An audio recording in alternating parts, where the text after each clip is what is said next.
আজকে আমি আপনাদেরকে দেখাবো ভিজানো চিতই পিঠার রেসিপি। প্রথমে পরিমাণ মতো লবণ নিয়ে নিচ্ছি। এখন আমি হালকা কুসুম গরম পানি নেব।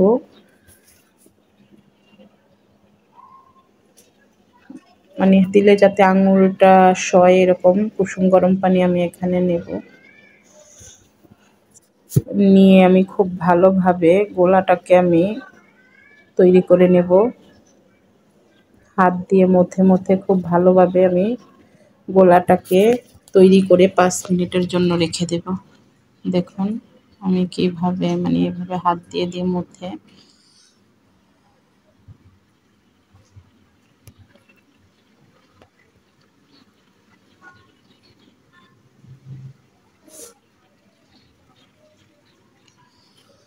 এখন আমি এইভাবে করে 5 মিনিট রেখে দেব। এটা শুকনো চালের গুঁড়া।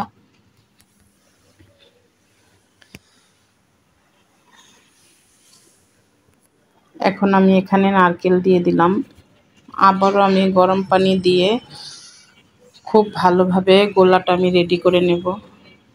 পাতলাও না ঘনও না। পাতলা বা ঘন করলে পিঠাটা ঠিকঠাকভাবে হবে না বা ফুলবে না।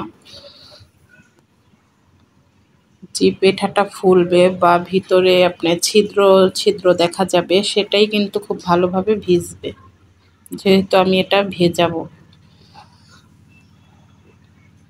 দেখুন আমি হাত দিয়ে মধ্যে মধ্যে খুব ভালোভাবে আমি গোলাটা তৈরি করে নিচ্ছি। আর এখানে আমি তো নারকেল দিলাম।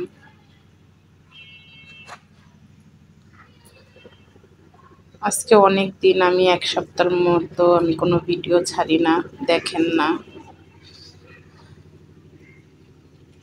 একটু ঝামেলার কারণে আমি ভিডিওটা ছাড়তে পারিনি। এই কারণে আমি আবার 1 সপ্তাহ পরে আসলাম।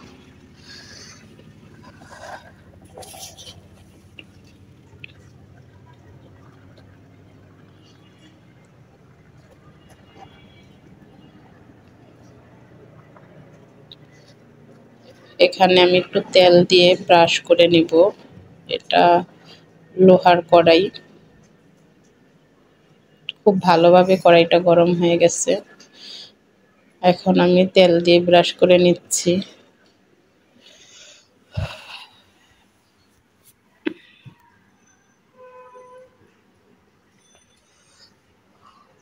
এখন আমি পিঠাটা দিয়ে দিলাম। গোলাটা ঠিকঠাক মতো না হলে আপনার পিঠাটা ফুলবেও না বা ছিদ্র ছিদ্র হবে না, কারণ এরকম ফুললে আর ভিতরে ছিদ্র হলে সেই পিঠাটাই খুব ভালো ভিজবে। আমি আপনাদেরকে একটু পরে পিঠাটা দেখাচ্ছি। দেখুন এরকম হলে বুঝবেন আপনার পিঠাটা খুব ভালোভাবে ভিজবে, যেহেতু এটা ভিজানো চিতই পিঠা।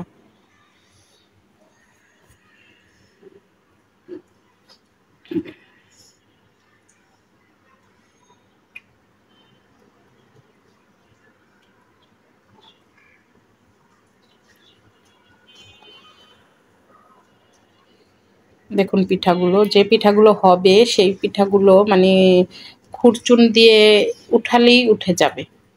আর এখানে আমি দুধ বলক করে নিচ্ছি। এখন আমি খেজুরের গুড় দিয়ে দেব। এখানে আমি আরও দুধ দেব।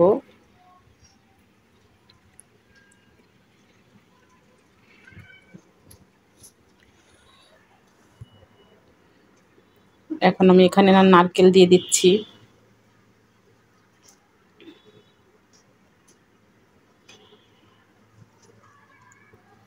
ভেজানো চিতই পিঠাটা যেটা দুধে আপনারা করবেন সেটা নারকেল দিতেও পারেন আবার নাও দিতে পারেন, না দিলেও হয়, কিন্তু আমি নারকেলটা দিলাম। এখন আমি পিঠাগুলো এখানে দিয়ে দেব।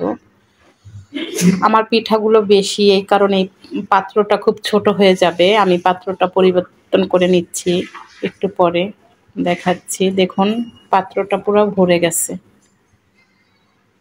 এখানে আর পিঠা দেওয়া যাবে না, এই কারণে আমি পাতিলটা পরিবর্তন করে নেব।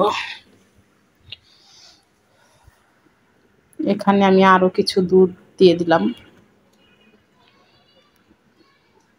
এখন এই পিঠাটা আমি সারা রাতের জন্য ঢেকে রেখে দেব। সারা রাত এটা ভিজবে। সকালে খেলেই মানে পিঠাটা খুব ভালো লাগবে, যেহেতু খেজুরের গুড় দিয়ে করা। দেখুন পিঠাটা অনেকটাই পিঠা, কিন্তু মানে এত পরিমাণে ভিজছে পিঠাটা কিন্তু ফেটে গেছে। এই যে আমি যে একটা পিঠা উঠাচ্ছি এটাও কিন্তু মানে ফেটে গেছে।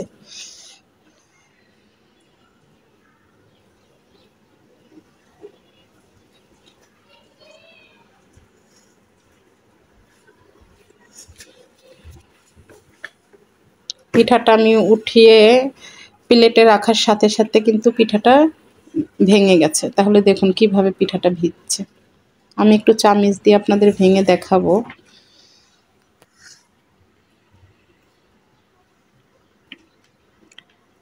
আর এইরকম ভিডিও যদি আপনারা দেখেন, আপনাদের ভালো লাগে, তাহলে আমার চ্যানেলটাকে সাবস্ক্রাইব করবেন, ফেসবুকে ফলো দিয়ে রাখবেন। আসসালামু আলাইকুম।